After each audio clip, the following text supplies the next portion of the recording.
السلام عليكم ورحمة الله وبركاته. ازيكم يا حبايبي؟ عاملين ايه؟ فيديو جديد معاكم النهاردة وروتين جديد. قبل ما نبدأ الفيديو نصلي على النبي عليه الصلاة والسلام، وما ننساش اللايك والاشتراك عشان يوصلكوا كل جديد. الاكل دوت كان بتاع يوم الوقفة. آه كل سنة وانتم طيبين. كده الحلة اللي هناك دي خالص كنت بقولكوا دي الترمس اللي انا كنت نقع معاكم الفيديو اللي فات. النهارده صحيت بقى، اول حاجة رحت معلقة عليه هو، غيرت له الميه بتاعته ورحت حاطه ميه جديده وسبته بقى مع نفسه كده يتسيل.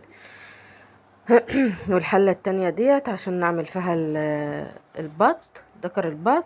حطيت فيها ورق لوري وحبهان وقرنفل وكبابة صين و... وشوية بصل كده دعكتهم بملح وفلفل اسمر وطماطمية واسيبهم بقى لما تغلي. الحلة التانية اللي بقلب فيها دي كانت للمحشي. حطيت بصل كده وشوحته مع زيت، وحطيت شوية فلفل شطيطة، وكنت مطلعه طماطم، كيس طماطم غير المتلج دوت من امبارح برضو مع البط والحاجة المتلجة عندي.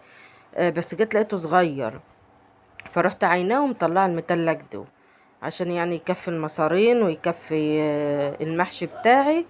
فرحت مطلعه دي بقى، قلت اسيبه كده مع نفسه هيعمل. ورحت حاطه دكر البط اهوت، ورحت جايه هنا مسكت بقى الكبد والقوانص ديت كانت بتاعه الحمام، والكبد الكبيره دي كانت بتاعه البطاي. قلت اما اعملها رخرقه للحمام، وادت لابني هيبان رجله هتبان في الفيديو دلوقتي. أنا ما عنديش فيشه ولا فيشه واحده بس في المطبخ، حتى فيها الفيشه بتاعه الرينج لايت. فحطيت له البصل كده وقلت له معلش اضربها لي في الفيشه اللي في الصاله. ضربها لي اهوت ورجع لي الهاند بلندر. قلت له خلاص شكرا بقى، انت روح شوف انت رايح فين. آه عشان لو كنت شلت الفيشه كان مكان الرخامه كده هيضل. هنا قطعت بقى الكبد والقوانص، جبت بصلايه. كنت عامله الطبق اللي هناك ده عامله فيه 10 15 16 بصلايه كده، هجر منهم يعني بدل ما كل شويه اضرب. جبت البصلايه ده، حطيت ملح وفلفل ومرقه فوريه، ومسكتهم دعكتهم جامد كده. شويه كركم، الكركم اللي جوزي جايبه دوت يا جماعه يعني هو صفر لي ايديا يومين غير الكركم اللي هنا خالص. ف رحت دعكه بقى كده الحاجات دي كلها، ورحت حطها في على الحمام. هنا لقيت شعرايه صغيره كده رحت شايلاها، ورحت بقى جايبه الخضره. انا كنت في اليوم دي يا جماعه بسيح، اني سيحت. حاطين المروحه في اول المطبخ بتاعي هو الطرقه بس بتاعت الرخامه دي، الحمد لله فضل ونعمه يعني. حاطين لي الرخامه هناك كده المروحه، وانا كنت بسيح، والبوتاجاز كل شويه شغال والهواء عمال يطير نار.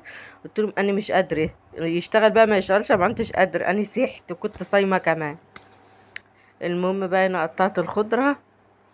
اللي كنت جايبه الخضره ده قبل الوقفه بيومين ثلاثه، فهتلاقي فيها يعني بعض اصفر كده. وهنا غسلت الرز بتاعي، هو الفيديو طويل لكن كنت عامله كذا حاجه مع بعضها. هنا بقى عملت حاجه المحشي، اللي حطيت الخضره وحطيت الرز وحطيت الطماطم، حطيت الملح وحطيت الفلفل وسبع بهارات والمرقه الفوريه وكمون. ورحت حاطه كمان شويه كركم. والله شويه الكركم اللي حطيتهم صفروا لي المحشي. يعني الطماطم كانت حمرا ما شاء الله، والله صفروا المحشي، يا ريتني ما حطيته. شفت الحبه ده صفروا لي المحشي.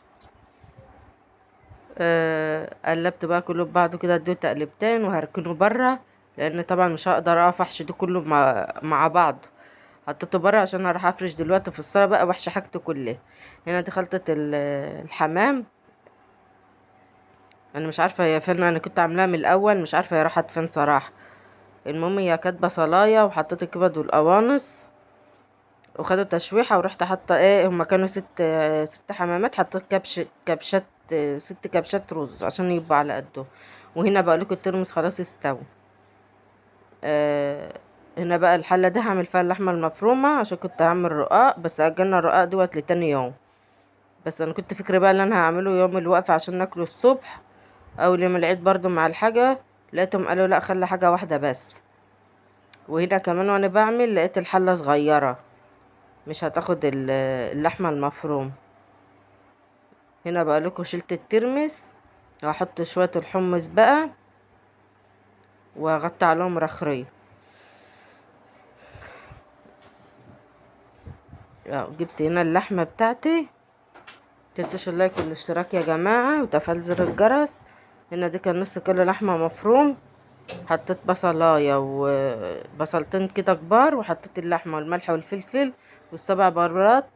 هو البهارات دي ماشية معانا طول الفيلم. ملح وفلفل والسبع بهارات والكركم طول الفيلم هما معانا. وهنا خدت الطماطم بتاعة التسبيكة، لقيت علينا حسيت اللحمة مش حمرا قوي، ورحت واخدة معلقة من اللي انا كنت مسبكاه، وقلب شقلب قلب شقلب كله في بعضه كده. ورحت بقى جايه خلصت كده وركنتها على جنب. ما عملتهاش اصلا، انا شلتها في التلاجة زي ما هي كده. وهنا بقى حشيت معاكم حمامية واحدة اهي. هما 5 كانوا حلوين، والستة لقيت الفراخ دي يعني حطيتها كده لقيتها مقطوعة من فوق. حتى وانا بشيلهم من المية دلوقتي هوريكم، اقولكوا دي اللي كانت مقطوعة، بس مش مشكلة اتاكلت وراحت لسبيل حالها يعني. هنا كان صراحة فاتحهم ليا من فوق كلهم كده. اه حشيتهم كلهم من الزور والبطن وخلاص على كده وقفلته. كل الحاجة دي كلها رحت فرشة ملاية قديمة عندي، ورحت قاعدة في الصالة بقى كده مع نفسي قدام المروحة 3 4 ساعات كده. قعدت احشي المحشي، حشيت المصارين وحشيت بيت الحمام، وخلصت كل اللي ورايا واتشهدت على نفسي. والله يا جماعة اللي اتشهدت اليوم ده كان صعب بصراحة، الله يعني. مبروك على اللي قدر ويصوم ال10 ايام صراحة، وربنا يجعلهم في ميزان حسناتهم. هنا بقولك خلاص ده كان وقت الفطار بقى. الحمص كان استوى قلبتهم على بعض، وهنا كان وقت الفطار. ضحكت عليهم ورحت عامله لهم شويه كبده وانا واقفه كده في السريع، وطحينه وعيش بلدي ومخلل. قلت لهم هو دوت بكره هتاكلوا الاكل الحلو. انا جبت حله بقى، الحله كان فيها الترمس، هي الحله ديك منها غوطه عندي يا جماعه، كانت مستعملاها طول اليوم. حطيت برضو ورق لوري وكبابه صيني وحبهان وقرنفل، ورحت ساقطه في المصارين. هنا لقيت المية هتعمل مني، رحت جايبه كرنيب ورحت شايله بقى في اللي بتاع. قلت والله ما انتم مسخه، ما هو انا نزيت انا نزيت. رحت دلقه هنا، قلت ما انتوا كده كده يا اخواتي، ايوه انتوا كده كده هتنزلوا اهو، شفتوا. قلت مش موسخ. الحوض كان مليان والرخامه بقى اتملوا مواعين. قلت اخلص واعملهم كلهم مره واحده. هنا بقيت اشيل الميه اهوت اهو. شلت شويه الميه. هنا كنت سلقتها وخلصتها وغسلت الحله. قلت بقى اهوت الحمام كنت سلقته. ما تديله نغزة كده من الظهر. ما بيفرقعش. اه ما شاء الله الحلة ديت يعني كبيرة، خدت معايا ال6 حمامات. دي بقى لكم اللي كانت مفتوحة. اه عادي، وبتحصل في احسن العائلات يا جماعة، مش مشكلة خالص يعني. هنا كانت خلاص اتسلقوا شلتهم، وهوريكم برضو اللي اتفتحت اهي. واليوم كان طويل الفيديو، انا عاملاه في 8 دقايق ولا 9 دقايق، بس والله العظيم الفيديو دوت انا عملته في 8 ساعات من الحر والفرهضة